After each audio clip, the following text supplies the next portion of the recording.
I'm Bill Palm, and today is Saturday, June the 8th, 2019. I am at the Community Media Center in Westminster, Maryland, to talk with Charlie Baker as part of our Veterans Oral History collection. And Charlie, could you talk to me a little bit about how you happened to enter the service? Why on earth did you decide you wanted to go on active duty? Yes, I can, because that comes out rather clearly. I was going to college at Mount St. Mary's, not doing too well in my first year, and toward the end of the year, as I was starting to fail some courses, I asked my mother and dad, I said, where do you think I could go to work now rather than back to school? And my mother said, nowadays, you either go back to school or in the service. So I said, I'll go in the service if I know how. She said, I will take you to some place. What do you want to try? And I said, I'll try the Navy. So she found out that took me to Hagerstown, and Hagerstown said, we can't take you till October. And I said, I'm sorry, school starts in September. They said, go to Frederick, the Marine Corps will take you next week. Oh my. So I did that and went in there August 10th, 54. Was in Marine Corps. That was probably not the time. Korea was still kind of active? Yes, it was. And so you were looking for maybe the combat tour in there. Yeah, I went in and I thought, okay, I go in the Marine Corps, I'll do what I can. Mm-hmm. And when I was in there, what they did is they sent me to work in the Pentagon with a brigadier general. So then he was going to, on a ship. Mm-hmm. And he said, okay, Baker, you have to go along. All right. So we went many places overseas on that ship. And that was fine, but then we got back. Meanwhile, there was a problem down in the boot camp, mm-hmm. where some young men drowned and all like that due to some problems. And the Marine Corps had some real bad discussions. And I thought, I better just go ahead and get out. Mm-hmm. Well, before we head there, you said you traveled a lot. Where on earth did you go? We traveled, and I had to jot down some places where that went. Went to Newfoundland, mm-hmm. the Azores, Morocco, Gibraltar, Greece, Crete, Spain, Naples, Italy, Sicily, France, Monaco, and Turkey. So it was traveling. Yeah. Did you get a chance to spend any time on shore? Yes, we did. We had the chance to go on shore a few times, and as a matter of fact, since the general would have his own boat that would take him someplace, he would let me go with him, and one or two of the other guys that worked directly for him, he would take us in, put us off on the shore, and he would do whatever he had to do, and he said, I'll see you back here at a certain time. Did you ever have a sense for what he was doing, why he was visiting these places? No, I didn't. He was a good guy, and I just assumed, okay, he's a good guy, and nice-looking fellow. Mm-hmm. Now, I'm sure that he knew some ladies around since he had been around before, but no, I respected the guy. That was good. Mm-hmm. But that was the Marine Corps visiting. But you went to Turkey. Did you get to see anything of Turkey? I did, but I can't remember the things that I saw there. Anything else stand out from your visits to shore?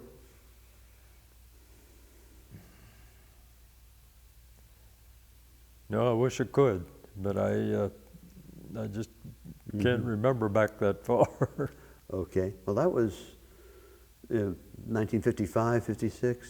Yeah, that was 56, I believe it was. Long time ago. Yes. Yeah, that's getting to all of us, I think.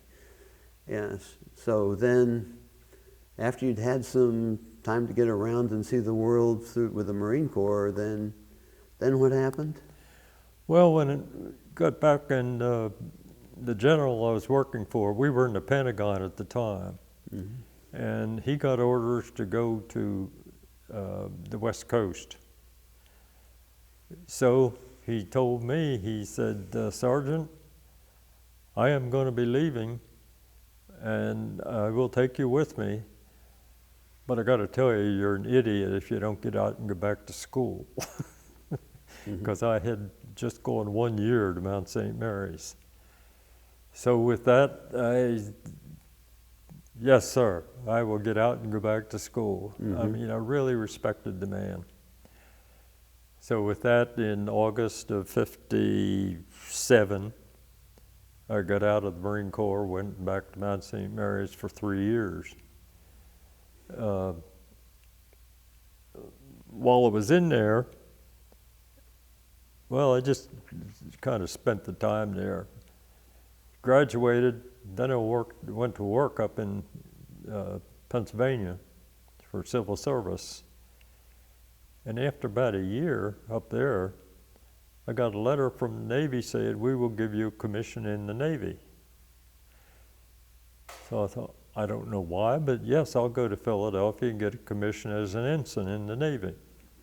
So I went to Philadelphia, got the commission, and I still kept on working for about another year, and I thought, I like the military better. Went back on active duty at that time, stayed on active duty then until 1987. So that was, and came out as a captain. So as an ensign, well, they sent you for training for something. Pardon me? As an ensign, they sent you for training somewhere? Oh yeah, yes. Let me see, the ensign training was in, trying to think. North Carolina, I believe. Okay. Seemed like it was. And what sort of specialty did you have? After about first 6 months, they put me in Supply Corps. So I was in Supply Corps from then out. And it was fun. I mean, I looked at these guys that were actually the pilots of the ships, and I thought, that'd be a good job up there. But no, I was very happy to be in Supply Corps, be in charge of that and all like that. I got ready, let's see, it was in 57, I think it was. No, not 57. 67. That they had the problem overseas, and I put in to try to get on a ship that was going over there to help out, because I was working in the Pentagon at the time. And instead, they gave me orders to go on a peace mission. They said, here, you go on this peace mission around Africa and all like that, and what we had to do is go in, pick up people, you know, and have lunch with them and like that, and then go to the next port, pick them up. So that was me instead of going to the place where I had volunteered to go to. But it worked out very well, the peace mission did. It did. How so? How did it work out well? Well, it just did because we had a good collection of people coming to each port where we went in. Their feeling about the United States Navy was outstanding.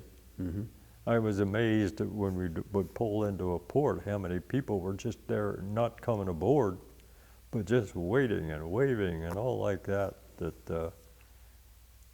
It was really great. And do you remember where you stopped? Oh, yes, I do. As a matter of fact, I think I have it down here someplace.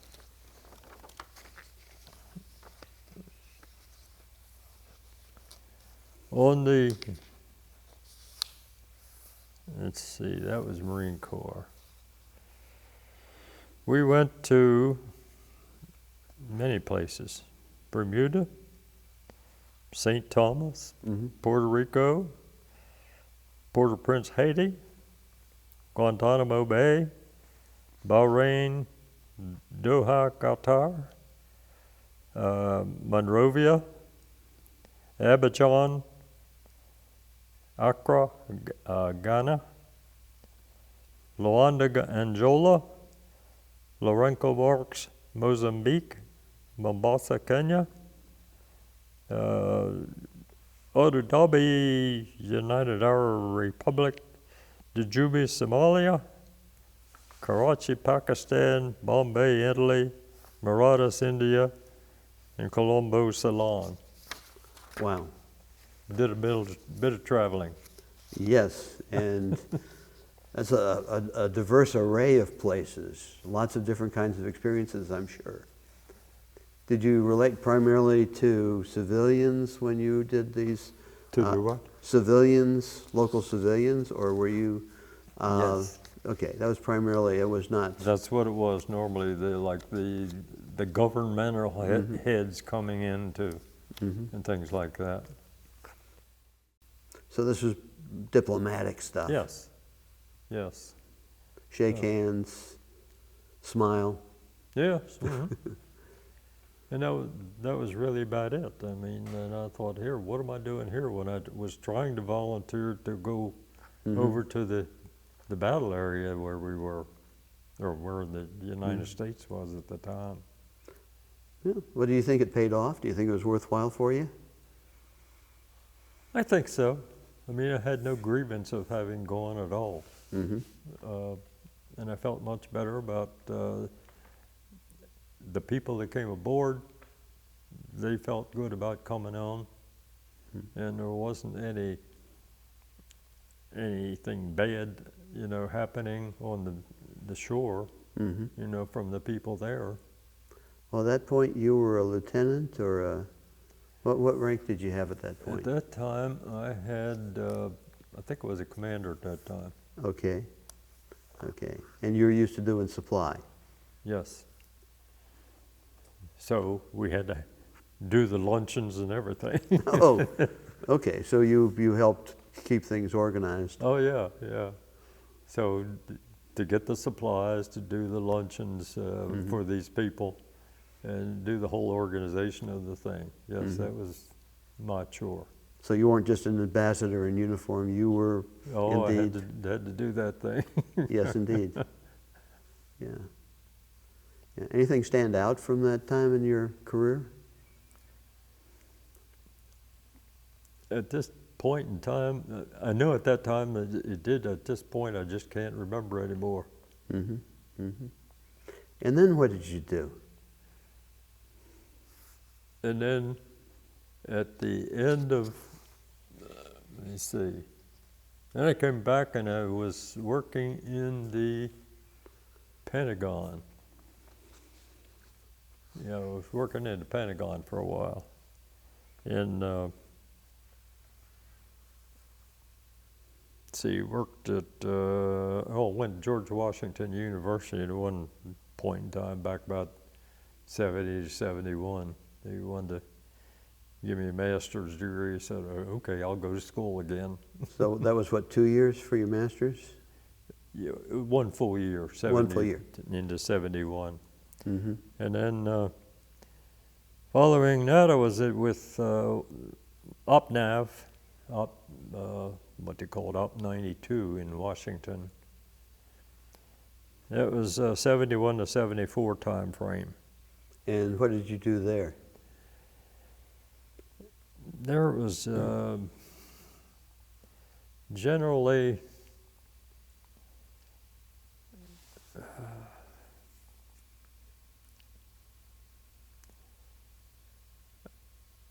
I generally did the things to help send things out from Navy headquarters, you know, to headquarters, beach headquarters, and like that.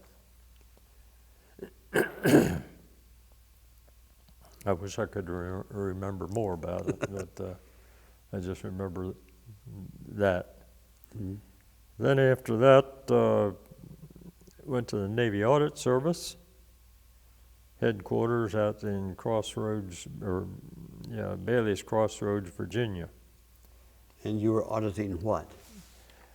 We had to do audits of the various headquarters around the, the Earth headquarters, not the ships. Then following that, the Defense Logistics Agency systems in Columbus, Ohio. And that was really back on taking care of getting equipment ready and sending that out to ships and the like. And that was 77 to 80. Then they sent me to Fleet Material Support Office in Mechanicsburg. And that was for 3 years duty. And obviously that was all office work. Yeah. And then the Finance Center in Cleveland, Ohio. And that's where we would get paychecks out and all like that, but had to take care of all that good stuff, 83 to 86. And then they finally made me the commanding officer of Navy Regional Data Automation Center down in Jacksonville, Florida. So I went down there from 86 to 88. That would have been interesting. A lot of transitions there. There, in terms of developing databases and computer systems and so forth. Yes, it was. And then on this last one at Navy Regional Data Center in Jacksonville, the duty was very good. I mean, by that time I had gotten into data processing quite a bit. It didn't have much way back in the beginning. I mean, it had a few punch cards. That was about it. But down here, I mean, you had some real systems that you had to put into the computer. So we were doing all that. But at the time that I had my 30 years in, just about in, I was looking around and I thought, I wonder what my chances are of making admiral. And I thought, it's not a chance. I don't want to make admiral because the rear admirals that I have seen that are just promoted, man, they get sucked into to one way of life, like behind somebody else. And I don't want to do that. So at that point in time, I said, I think I've had enough. I'm going to just retire. So that was fun. I retired out of Jacksonville. And after that, went back up to work in Mechanicsburg, Pennsylvania, because one of the people that had been working for me when I was up there said, come on back, I'll give you one of the headquarters duties. So I did that. I went to work with them from that time till about, 2000. That was in 88, and 2002. Then I retired from there completely. And how'd you end up in Carroll County? When I came to, how'd I get to Carroll County? Yeah. Well, I met this lady that, my wife died in 2001. And I met this lady that I knew from Emmitsburg from the time I was going to high school. And I met her at her brother's funeral. And, well, don't you know that we started having a date? And then we got married in 2004. So then I moved from Pennsylvania down here. And that's how I got in this area. Very good. Very good. And then your family is also, well, talk to me about your family. The family, together we had 13 children. Mercy. 6 on my side and 7 on her side. Okay. Unfortunately, 3 of hers have passed away. 4 of my sons, as I said, were in the military. Had 2 of them make captain. 1 was a commander, 1 was a lieutenant commander when they retired. So all 4 Navy. Yes, all 4 Navy. So they're following their dad. Yes, and fortunately, the oldest of my 6 children was a daughter, and she just got married and is still living up in Pennsylvania. And the youngest was a son, and he had a problem inside that we had to have operated on when he was about 4.5 years old, and he could never go to the military. So all the middle guys, the 4 middle guys, they're the ones that helped me put in 150 years in the Navy. Okay, the family had 150 years. Yes. If you put all 5 of you together. Yes.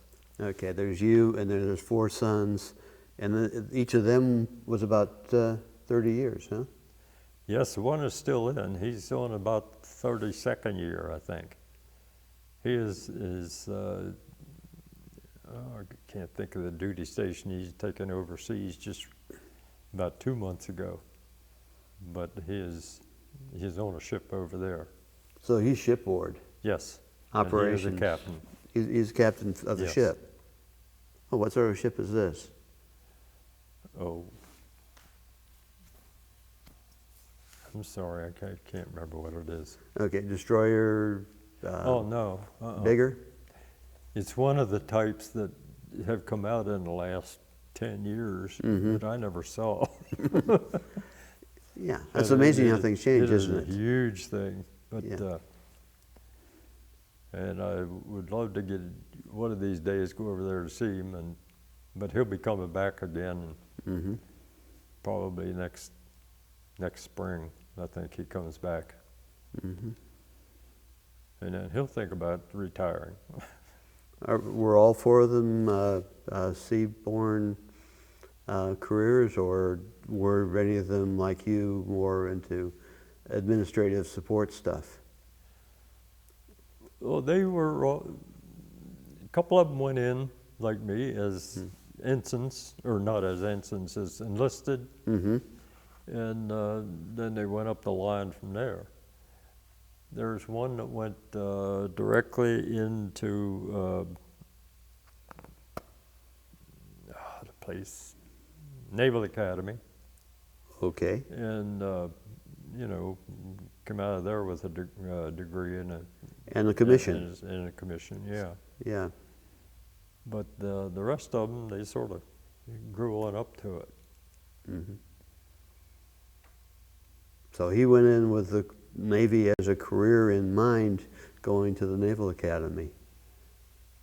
I went in, well, I never went to the Naval Academy. Right, but he did. Yes. He did because he was going to be a career. Yeah. And that's funny, I had started a story one time about those guys, and it goes on and on. I had them send me things talking about it, and they sent me so much stuff.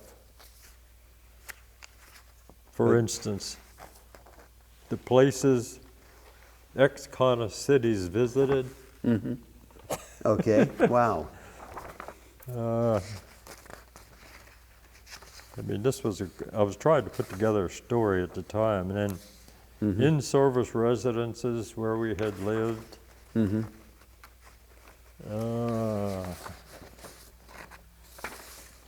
Service-related schools everybody went to.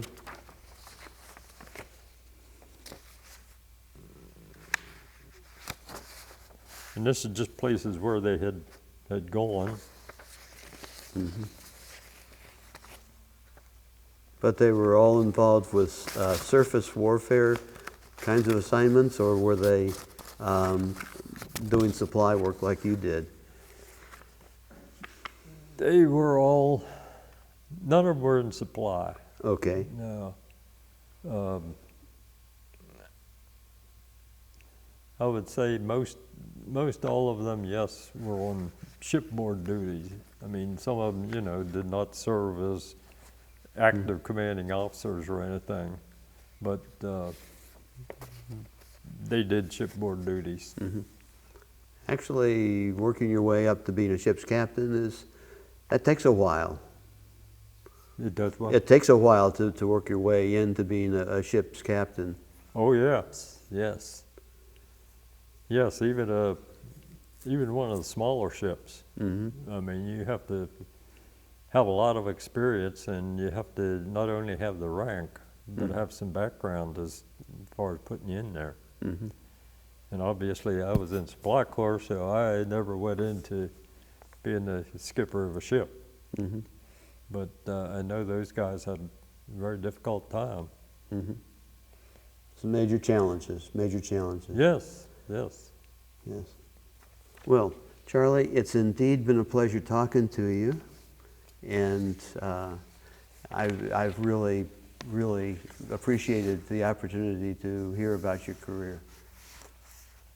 I really appreciate the opportunity to bring it up, even though I'm sorry I could not remember so many things, but well, you know, as we mature, there's just so much to think about, to try to come back to remember, yes.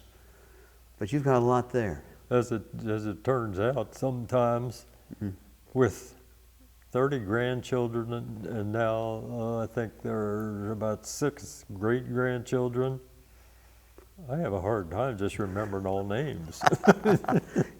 Any more sailors coming along? Well, yes. Okay. Yes, I got another one that is in now. He is an ensign. So this is a grandson. He's a grandson, yeah. Okay, so you'll have another 30 years added on there, maybe. Yes, I'd say he's going to stay a while. Yes. Okay. We had 1 or 2 others that are going in for a short amount of time, and now they're out. But it's quite an impressive family tradition there. Yes, it turned out that way. Okay. In my own family, I didn't know anybody that ever went in. Okay, but you started it. Yeah. Okay, very good, sir. Well, thank you pleasure. very much. I appreciate the opportunity.